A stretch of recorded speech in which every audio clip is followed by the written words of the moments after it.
തിരുവനന്തപുരം ബാലരാമപുരത്ത് കൊല്ലപ്പെട്ട 2.5 വയസ്സുകാരി ദേവേന്ദുവിന്റെ അമ്മുമ്മ, സഹോദരി എന്നിവരെ പോലീസ് സ്റ്റേഷനിൽ എത്തിച്ചിട്ടുണ്ട്. വിശദമായ മൊഴി രേഖപ്പെടുത്തുന്നതിനായാണ് അമ്മുമ്മ ശ്രീകലയെ ബാലരാമപുരം പോലീസ് സ്റ്റേഷനിൽ ഇപ്പോൾ എത്തിച്ചിട്ടുള്ളത്. കഴിഞ്ഞ ദിവസവും ഇവരുടെ മൊഴി രേഖപ്പെടുത്തിയിരുന്നു. എന്നാൽ ചോദ്യം ചെയ്യലിനോട് പ്രതി ഹരികുമാർ സഹകരിക്കുന്നില്ല എന്ന് തന്നെയാണ് പോലീസ് പറയുന്നത്. കുടുംബത്തിന് സാമ്പത്തിക പ്രതിസന്ധി ഉണ്ടായത് ദേവേന്ദു ജനിച്ചതിന് ശേഷമാണെന്ന് ഹരികുമാർ വിശ്വസിച്ചു എന്നതാണ് മൊഴി. കമലേഷ് തെക്കേക്കാട് കൂടുതൽ വിവരങ്ങളുമായി ചേരുന്നുണ്ട്. കമലേഷ്, ഇപ്പോഴും കൂടുതൽ കാര്യങ്ങൾ പുകമറയിൽ തന്നെയാണ് എന്ന് വേണം പറയാൻ. ഒരു സ്ഥിരീകരണം ഒന്നിലും വന്നിട്ടില്ല. എന്തുകൊണ്ട് ഇങ്ങനെയൊരു കൊലപാതകം, എന്തിന് ഹരികുമാർ ഇങ്ങനെയൊരു കൃത്യം ചെയ്തു എന്നതടക്കമുള്ള കാര്യങ്ങളിൽ മൊഴികളുണ്ട് എങ്കിൽ പോലും പ്രാഥമികമായി തന്നെ പോലീസ് ഇതൊന്നും വിശ്വാസത്തിലെടുത്തതായി അത്തരത്തിലുള്ള ഒരു സ്ഥിരീകരണം ഒന്നും വന്നിട്ടില്ല. കൂടുതൽ ചോദ്യം ചെയ്യലുകൾ അടുത്ത ഘട്ടത്തിൽ നടക്കുന്നു. ഈ ശ്രീതുവിന്റെ കാര്യത്തിൽ എന്താണ് ഇപ്പോഴുള്ള നിലപാട്? വീണ്ടും ചോദ്യം ചെയ്യാനുള്ള തീരുമാനമുണ്ടോ? ഹരികുമാറിനെ കൂടുതൽ ചോദ്യം ചെയ്യൽ ഇന്ന് ഉണ്ടാകുമോ?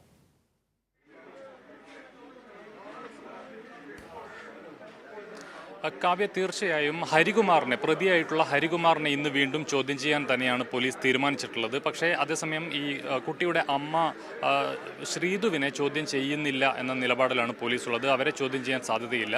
അവർ ഇപ്പോൾ നിലവിൽ പൂജപ്പുര മഹിളാ മന്ദിരത്തിലാണ് ഉള്ളത്. അവരെ വീട്ടിലേക്ക് കഴിഞ്ഞ ദിവസം പറഞ്ഞയച്ചില്ല. വീട്ടുകാർ അവരെ കൊണ്ടുപോകാൻ തയ്യാറാണെങ്കിൽ അയക്കാം എന്ന നിലപാടായിരുന്നു പോലീസിന്. പക്ഷേ അതിൽ മറ്റ് പ്രശ്നങ്ങൾ എന്തെങ്കിലും ഉണ്ടാകുമോ എന്ന ഒരു ഭയത്തിൽ തന്നെയാണ് അമ്മയെ മഹിളാ മന്ദിരത്തിൽ പാർപ്പിച്ചിരിക്കുന്നത്. പ്രതി ഇപ്പോൾ ബാലരാമപുരം പോലീസ് സ്റ്റേഷനിൽ തന്നെയാണ് ഉള്ളത്. ഇതിലിപ്പോൾ പോലീസിനെ സംബന്ധിച്ച് ഇതിൽ ഏറ്റവും പ്രയാസകരമായ ഒരു കാര്യം എന്ന് പറയുന്നത്, കഴിഞ്ഞ ദിവസം ദീർഘനേരത്തെ ചോദ്യം ചെയ്യലിനൊടുവിലാണ് താൻ തന്നെയാണ് ഈ കുട്ടിയെ, ദേവേന്ദുവിനെ, ജീവനോടെ കിണറ്റിലേക്ക് എറിഞ്ഞു കൊന്നത് എന്ന് പ്രതി സമ്മതിച്ചിട്ടുണ്ട്. അത് തന്നെയും ആദ്യഘട്ടത്തിൽ പരസ്പര വിരുദ്ധമായ പല മൊഴികളാണ് ഈ പ്രതി നൽകിയത്. പിന്നീട് പോലീസ് ഈ ഒരു ഘട്ടത്തിൽ എത്തുന്ന നേരത്താണ് പിന്നീട് താൻ തന്നെയാണ് ഈ കുറ്റം ചെയ്തിട്ടുള്ളത് എന്ന് സമ്മതിക്കുന്നത് പ്രതി. അതിനുശേഷവും പോലീസുമായി നിസ്സഹകരണം തുടരുകയാണ് ഈ പ്രതി ചെയ്യുന്നത് എന്നതാണ് മറ്റൊരു പ്രധാനപ്പെട്ട കാര്യം. ഇന്നലെ മുതൽ പോലീസ് നൽകുന്ന ഭക്ഷണം ഇയാൾ കഴിക്കുന്നില്ല എന്നാണ് നമുക്ക് മനസ്സിലാക്കാൻ കഴിയുന്നത്. വെള്ളം പോലും കുടിച്ചിട്ടില്ല. ആ നിലയിൽ ഒരു നിസ്സഹകരണത്തിലാണ്. വെള്ളം കൊടുക്കുമ്പോൾ പോലീസുകാരോട് തട്ടിക്കയറുന്ന ഒരു രീതിയാണ് പ്രതി അവലംബിക്കുന്നത് എന്നാണ് നമുക്ക് പോലീസുകാരിൽ നിന്നും മനസ്സിലാക്കാൻ കഴിയുന്നത്. ആ നിലയിൽ ഒരു നിസ്സഹകരണം പ്രതിയുടെ ഭാഗത്തു നിന്നും നിലവിലുണ്ട്.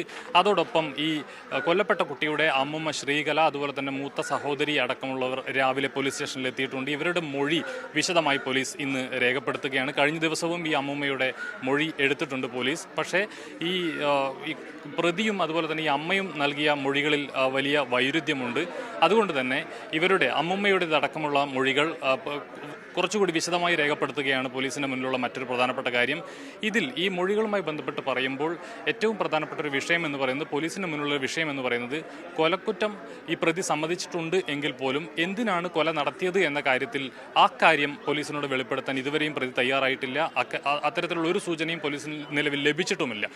ഏതായാലും ഇപ്പോൾ റിമാൻഡ് റിപ്പോർട്ട് അടക്കം കോടതിയിൽ സമർപ്പിക്കുന്ന ഘട്ടത്തിൽ എന്താണ് ഇതിൻ്റെ ഒരു മോട്ടീവ് എന്നത് കൃത്യമായി പോലീസിന് മനസ്സിലാക്കേണ്ടതുണ്ട്. ഇന്ന് ഉച്ചയ്ക്ക് ശേഷമായിരിക്കും കൂടുതൽ തെളിവെടുപ്പിന് പിന്നാലെ പ്രതിയെ കോടതിയിൽ ഹാജരാക്കുക. അതിനു മുൻപ് തെളിവെടുപ്പ് പ്രതിയെ വീട്ടിലെത്തിച്ച് തെളിവെടുപ്പ് നടത്താനുള്ള ഒരു സാധ്യത കൂടിയുണ്ട്. അതിനുശേഷം കഴിഞ്ഞ ദിവസം തന്നെ വൈദ്യപരിശോധനയ്ക്ക് വിധേയമാക്കിയിരുന്നു. ഇന്നിപ്പോൾ തെളിവെടുപ്പിന് ശേഷം വീണ്ടും വൈദ്യപരിശോധനയ്ക്ക് വിധേയമാക്കിയതിന് ശേഷമായിരിക്കും പ്രതിയെ കോടതിയിൽ ഹാജരാക്കുക. കാവ്യ, ചില ചോദ്യങ്ങൾ ഇപ്പോൾ വന്നിട്ടുള്ള മൊഴികളിൽ നിന്ന് പ്രസക്തമാണല്ലോ. ഏറ്റവും പ്രധാനപ്പെട്ട കാര്യം ഈ ശ്രീതുവിന്റെ ചില വെളിപ്പെടുത്തലുകൾ ഹരികുമാറിനെ കുറിച്ച്. അതിലൊന്ന്, ദേവേന്ദു ജനിച്ചതിന് ശേഷം ഉണ്ടായിട്ടുള്ള നിരവധിയായിട്ടുള്ള പ്രശ്നങ്ങൾ, സാമ്പത്തിക പ്രശ്നം അടക്കമുള്ള വിഷയങ്ങൾക്ക് ദേവേന്ദു ആണ് കാരണക്കാരി എന്ന നിലയിൽ മുൻപും ഹരികുമാർ പറഞ്ഞിട്ടുണ്ട്. ആ നിലയിൽ കുട്ടികളെ ഉപദ്രവിക്കാൻ ശ്രമിച്ചിട്ടുണ്ട് എന്നൊക്കെയാണ്.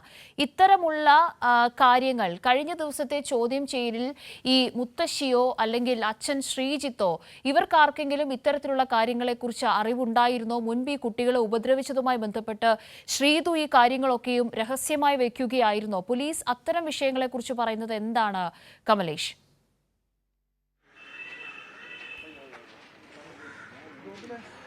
കാവ്യ, നിലവിൽ ഇപ്പോൾ അമ്മയുടേതായിട്ടുള്ള ഒരു മൊഴിയാണ് പുറത്തു വന്നിട്ടുള്ളത്. ഇയാൾ നേരത്തെയും ഈ കുട്ടികളെ ഉപദ്രവിച്ചിരുന്നു എന്ന മൊഴിയാണ് അമ്മ പോലീസിന് നൽകിയിട്ടുള്ളത്. നേരത്തെ തന്നെ ഈ കുട്ടിയെ എടുത്തെറിയുകയൊക്കെ ചെയ്തിരുന്നു. മറ്റു തരത്തിൽ ഈ രണ്ട് കുട്ടികളെയും, രണ്ട് സഹോദരിമാരെ രണ്ടുപേരെയും ഇയാൾ ഉപദ്രവിച്ചിരുന്നു എന്നാണ്. അറിയാമോ എന്നാണ് ഇപ്പോൾ പോലീസിന് അത്തരത്തിലുള്ള വിവരങ്ങൾ എന്തെങ്കിലും ലഭിച്ചിട്ടുണ്ടോ?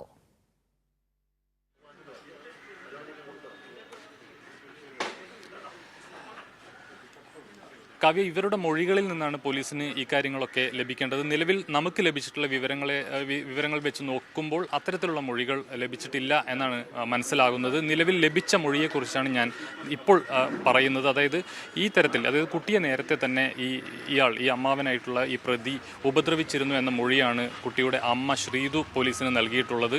അതോടൊപ്പം തന്നെ കാവ്യ നേരത്തെ സൂചിപ്പിച്ചതുപോലെ തന്നെ ഇവർക്ക് വലിയ സാമ്പത്തിക പ്രയാസങ്ങൾ ഉണ്ടായിരുന്നു എന്ന് പറയപ്പെടുന്നു. ഇതിനൊക്കെയും കാരണം ഈ രണ്ടാമത്തെ കുട്ടി ജനിച്ചതോടുകൂടിയാണ് ഇത്തരത്തിലുള്ള പ്രശ്നങ്ങൾ ഉണ്ടായത് എന്ന് ഇയാൾ പറഞ്ഞിരുന്നതായും ചില കാര്യങ്ങളുണ്ട്. അതോടൊപ്പം ഈ കുട്ടികളെ ഇയാൾക്ക് തീരെ ഇഷ്ടമായിരുന്നില്ല, എപ്പോഴും ഈ കുട്ടികളെ ഇയാൾ ഉപദ്രവിക്കുമായിരുന്നു എന്നുള്ള തരത്തിലുള്ള മൊഴികളും ഈ അമ്മയുടെ ഭാഗത്തു നിന്നും വന്നിട്ടുണ്ട്. ഏതായാലും ഈ മൊഴികളെ സംബന്ധിച്ചും ഇപ്പോൾ പോലീസ് ഇത്തരത്തിലാണ് നമ്മളോട് സൂചിപ്പിക്കുന്നത്. ഏതായാലും ഇതിലൊന്നും നിലവിലൊരു വ്യക്തത വന്നിട്ടില്ല. പക്ഷേ അപ്പോൾ പോലും ഇത് തന്നെയാണോ കൊലപാതകത്തിലേക്ക് നയിച്ച കാരണം എന്ന് പോലീസിന് സ്ഥിരീകരിക്കാൻ കഴിഞ്ഞിട്ടില്ല. അത് തീർച്ചയായും ഈ പ്രതിയിൽ നിന്ന് തന്നെയാണ് പോലീസിന് ലഭിക്കേണ്ടത്. എന്താണ് ഈ കൊലപാതകത്തിനുള്ള മോട്ടീവ് എന്നത് സംബന്ധിച്ച്.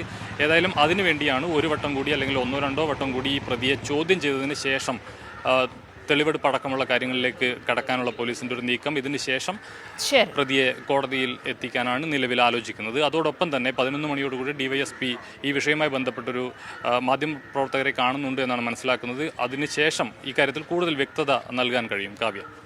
ശരി, കമലേഷ് തെക്കേക്കാടാണ് സമഗ്രമായ വിവരങ്ങൾ നൽകിക്കൊണ്ടിരിക്കുന്നത്. കൂടുതൽ മൊഴികൾ ഇപ്പോൾ ശ്രീതുവിന്റെ പുറത്തു വരുന്നുണ്ട്. പോലീസ് ഇതിലൊക്കെയും ഒരു വ്യക്തത, ഒരു സ്ഥിരീകരണമൊക്കെയും തേടുന്ന ഘട്ടമാണ്. ഒരു പക്ഷേ 11 മണിയോടുകൂടി മാധ്യമങ്ങളെ കണ്ടേക്കാം ഉന്നത പോലീസ് ഉദ്യോഗസ്ഥർ എന്നതാണ് കമലേഷ് സൂചിപ്പിക്കുന്നത്.